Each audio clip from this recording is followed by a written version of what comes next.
Here's the disaster nobody tells new admins.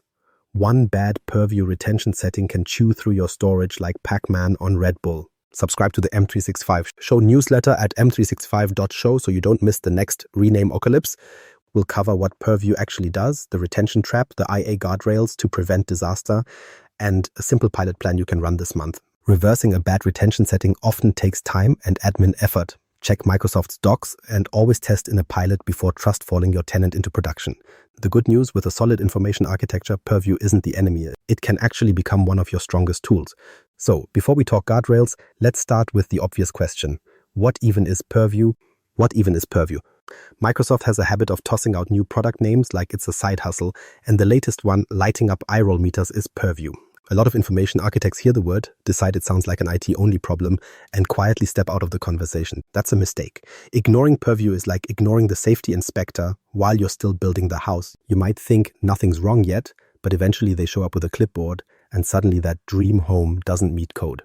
Purview functions as the compliance and governance layer that helps enforce retention, classification, and other lifecycle controls across Microsoft 365. In practice, it acts like your tenant's compliance inspector. Let's break Microsoft's jargon into plain English. Purview is the set of tools Microsoft gives us for compliance and content governance across the tenant. Depending on licensing, it usually covers retention, classification, sensitivity labels, access control, e-discovery, and data lifecycle. If it's sitting inside Microsoft 365, files, Outlook, mailboxes, Teams chats, SharePoint sites, even meeting recordings, Purview commonly has a say in how long it sticks around, how it's classified, and when it should disappear. You can picture it as the landlord with the clipboard. But here's the catch. The rules it enforces depend heavily on the structure you've set up. If information architecture is sloppy, Purview enforces chaos. If IA is solid, Purview enforces order. This is where a lot of architects get tripped up. It's tempting to think Purview is IT turf and not really part of your world, but Purview reaches directly into your content stores, whether you like it or not. Retention policies don't distinguish between a contract worth millions and a leftover lunch flyer. If you haven't provided metadata and categorization, Purview treats them the same. And when that happens, your intranet stops feeling like a library and starts feeling like a haunted house. Doors welded shut, content blocked off, users banging on IT's door because the file is broken. And remember, Purview doesn't view your content with the same care you do. It doesn't naturally recognize your taxonomy until you encode it in ways the system can read. Purview's strength is enforcement, compliance, retention, and risk reduction. It's not here to applaud your architecture. It's here to apply rules without nuance. Think of it like a city building regulator. They don't care if your house has a brilliant design, they care if you left out the fire exit. And when your IA isn't strong, the fines aren't literal dollars, but wasted storage, broken workflows, and frustrated end users who can't reach their data. That's why the partnership between IA and Purview matters. Without metadata, content types, and logical structures in place, Purview defaults into overkill mode. Its scans feel like a spam filter set to paranoid. It keeps far too much, flags irrelevant content, and generates compliance reports dense enough to melt your brain. But when your IA work is dialed in, Purview has the roadmap it needs to act smarter. It can retain only sensitive or regulated information, sweep out junk, and keep collaboration running without adding friction. There's another wrinkle here, Copilot. If your organization wants to roll it out, Purview instantly becomes non-negotiable. Copilot feeds from Microsoft Search. Search quality depends on your IA. And Purview layers governance on that same foundation. If the structure is weak, Copilot turns into a chaos machine, surfacing garbage or the wrong sensitive info. Purview, meanwhile, swings from being a precision scalpel to a blunt force hammer. Translation, those shiny AI demos you promised the execs collapse when retention locks half of your data in digital amber. The real bottom line is this. Purview is not some bolt-on compliance toy for auditors. It's built into the bones of your tenant. Pretending it's someone else's problem is like pretending you don't need brakes because only other people drive the car. If you're an architect, it's your concern too. Get the structure right, and Purview enforces it in your favor. Get it wrong, and you'll be fielding angry tickets while your storage costs quietly double. Which brings us to the most dangerous button in Purview, retention. The retention policy trap. The first thing that pulls people in with Purview is that shiny option called retention policy. It sounds helpful, even protective, like you're about to shield your data, keep the auditors off your back, and win IT Citizenship of the Month. But here's the trap. Applied without a plan, it can wreck user experience and bury your tenant in problems faster than you can open a ticket. Here's the blunt version of how it works. Retention can be broad, or it can be precise. In the admin center, you'll see policies that apply at scale, things like entire Exchange mailboxes, OneDrive accounts, or Teams chats. You'll also see labels that can be applied manually or automatically on libraries, folders, or individual files. The official marketing spin. It sets rules for how long files stay and whether they are deleted or kept. The real world. If you misconfigure it, it's like deciding to freeze your entire grocery store because you didn't want the milk to spoil. Sure, things are technically preserved, but they're also unusable. And retention doesn't stop to ask questions. It doesn't know the difference between a contract that runs your business or a disposable screenshot of yesterday's lunch menu. Once you apply a rule, anything in scope gets frozen under that same setting. Meeting notes, locked. Project files mid-edit, locked. Teams threads that someone desperately needs to clean up, locked as well. From the user side, it feels like the system is malfunctioning. I can't delete this. Why did this document get stuck? The system isn't broken, you just hard-coded compliance cement across their workflow. That fallout is where support calls start piling up. And unwinding it isn't as easy as hitting undo. You'll want to think carefully before enforcing retention across wide swaths of the tenant. The smarter path is prep work. First, map where content actually lives. Second, add metadata and content types to critical libraries so you've got meaningful ways to target things later. Third, pilot your retention policies in a small, low-risk scope before you go broad. Those 3 steps alone save you from an avalanche of the file is broken tickets. Now let's talk about why rollback gets admins swearing. Once retention is set, reversing it is not like flipping permissions or unsharing a file. It can take reprocessing time, it might require reindexing, and sometimes support has to step in. A safer plan. Before you roll out a policy, write down a record of what you're about to change. Who owns that mailbox? What site collections are impacted? What type of content sits inside?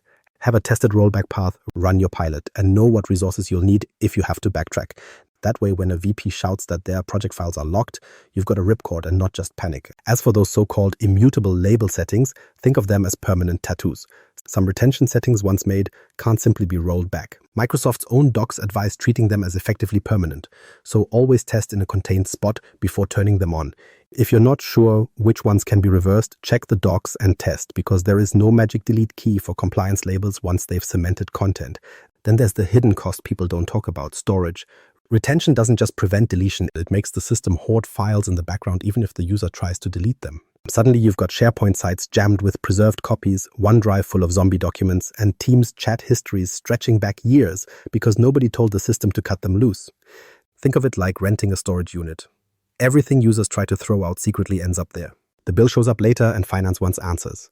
The better move, measure storage impact during your pilot. If growth spikes, fix your scope and labeling before expanding. The main point here isn't don't use retention. You will need it. Compliance, regulations, and eventual audits guarantee that. The key is to line it up with your information architecture, so policies attach to categories and content types, not random guesswork across your environment. Strong IA is the difference between retention holding what matters and retention freezing everything inside. Bad retention habits mean bloated storage, frustrated users, and needless chaos. Smart retention guided by IA means you satisfy compliance without strangling day-to-day collaboration. And that leads us directly into the next problem. Purview has no built-in understanding of your data. It only enforces what it can actually see. And what it sees depends entirely on how well your information is structured. Search is only as smart as your IA, which brings us to the next landmine. Search, or more accurately, search is only as smart as your IA. If your tenant is messy, search is messy. And if search is messy, Purview is flying blind. Here's the reality. Purview leans heavily on the signals and indexing across Microsoft 365 to classify scope and surface content. That means if search can't tell the difference between a signed contract and someone's cat picture, neither can Purview. So don't picture Purview as some mini AI archivist. Picture it as a hall monitor armed only with whatever labels you bothered to slap on. Search thrives on context, and that means metadata.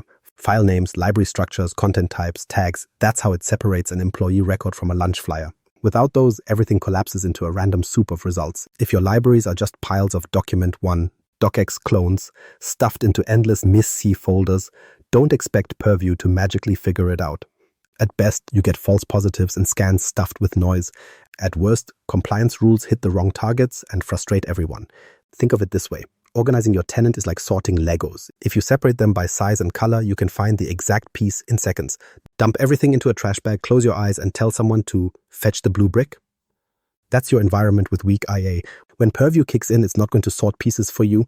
It's just going to enforce rules on the junk pile you left behind. Let's make this practical. Try this quick exercise. Search for your company's standard contract template. Now look at the results. Did you get one clean, accurate file, or did you get 5 drafts, a decade-old version, and someone's personal copy in their OneDrive recycle bin? If the answer looks like option 2, that's your IA waving a giant red flag.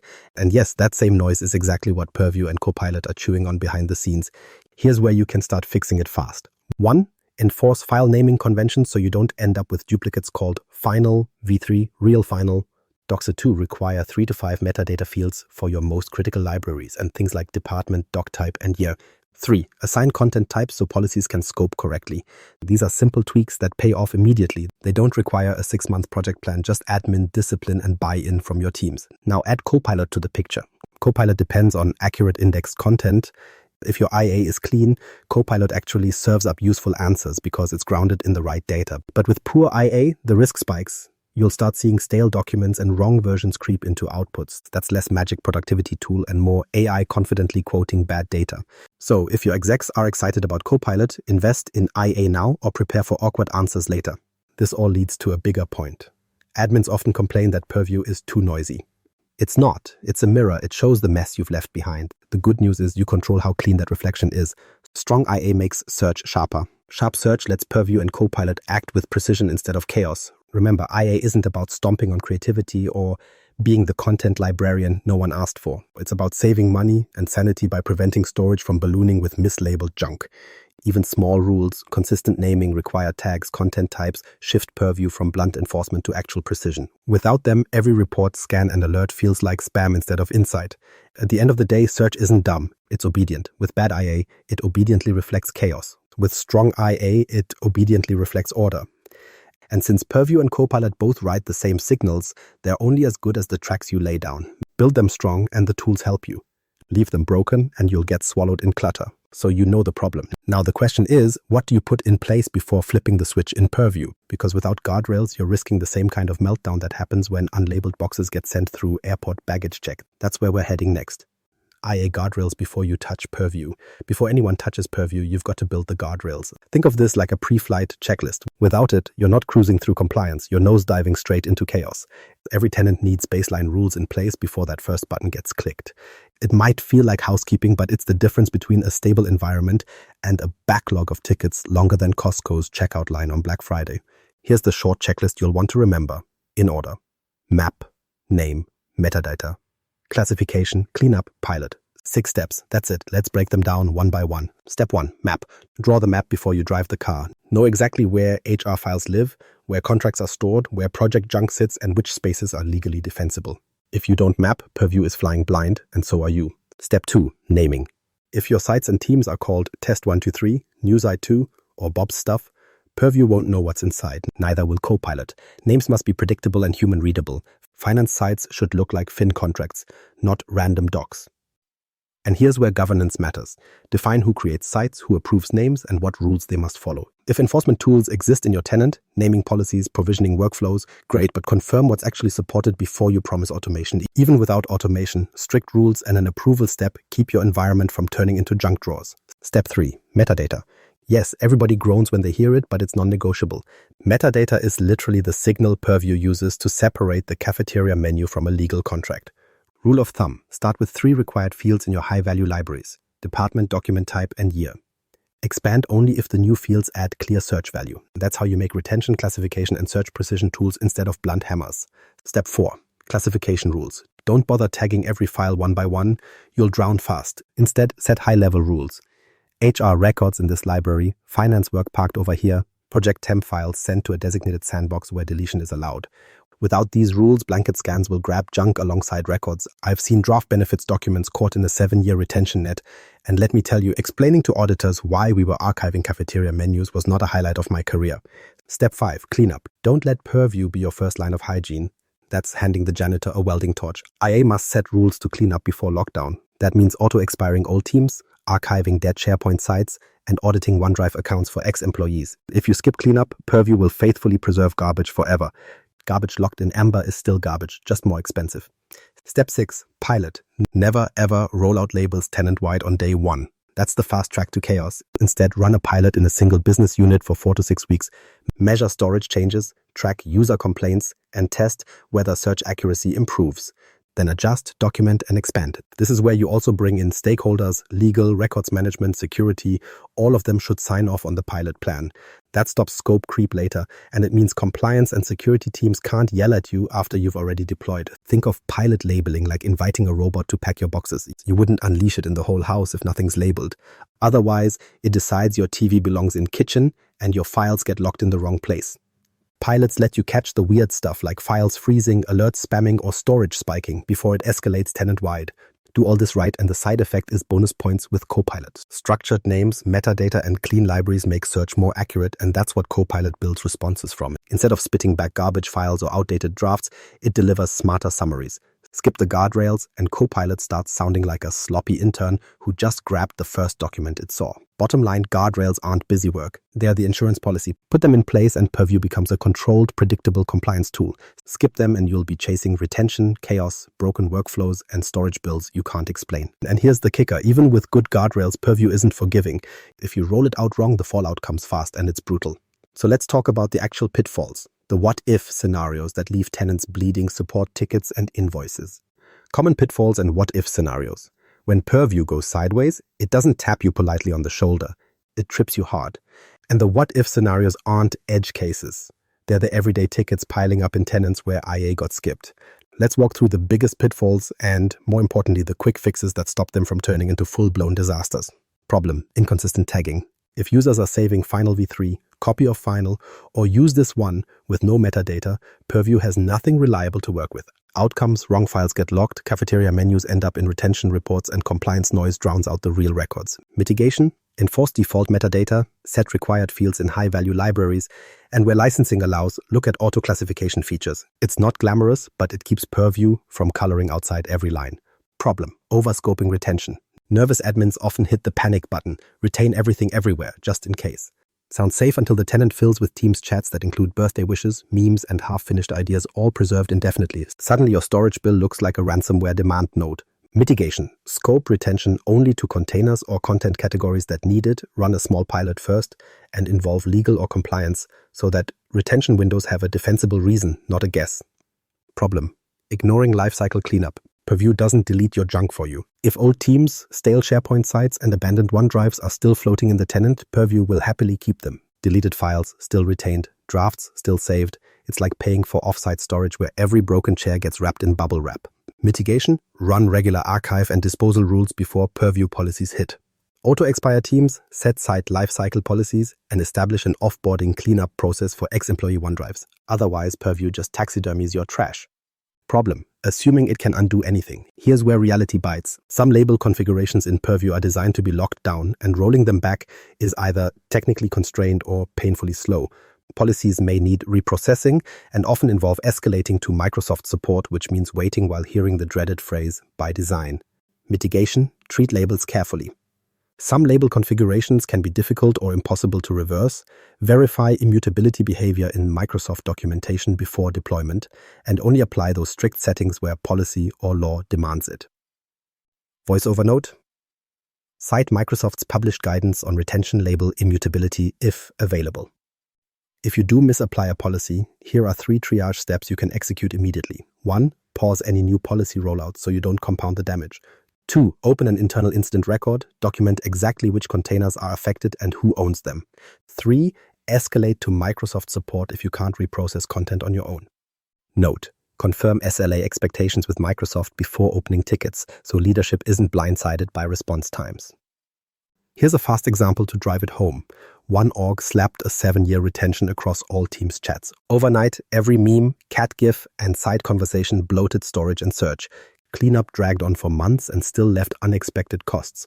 Point is, it's not a bug, it's exactly what Purview was told to do. And all of this gets uglier with Copilot. Copilot pulls from search, which feeds off the same IA signals Purview relies on. If your tenant is a landfill preserved by overscoped retention, guess what your executives see when they ask Copilot a strategic question? Outdated drafts, stale documents, and random noise packaged as an authoritative answer. It doesn't just archive the mess, it broadcasts it. Pulling it together, the message isn't Purview is too strict or never trusted. The real message is Purview enforces exactly the structures you give it. Bad IA means bad enforcement. Good IA means useful enforcement. The tool is a mirror, not a monster. And how you prep determines whether you get clarity or constant chaos. That sets the stage for the final takeaway. because the tool isn't the real villain here. The real problem and the real fix sits with how you design the architecture around it. Here's the punchline. Purview doesn't think, it enforces. Whatever structure you give it, that's what it locks in. So if you want less chaos and fewer storage surprises, the fix is simple. Map your content, standardize names and metadata, and always pilot before scaling. Do those three things, and Purview shifts from being a problem generator to a compliance ally that actually works for you instead of against you. Tell us in the comments, what's the single scariest retention surprise you've hit in your tenant? Subscribe to the M365 Show newsletter at m365.show and follow the M365 Show page for live streams with world-leading MVPs who've broken this stuff and fixed it.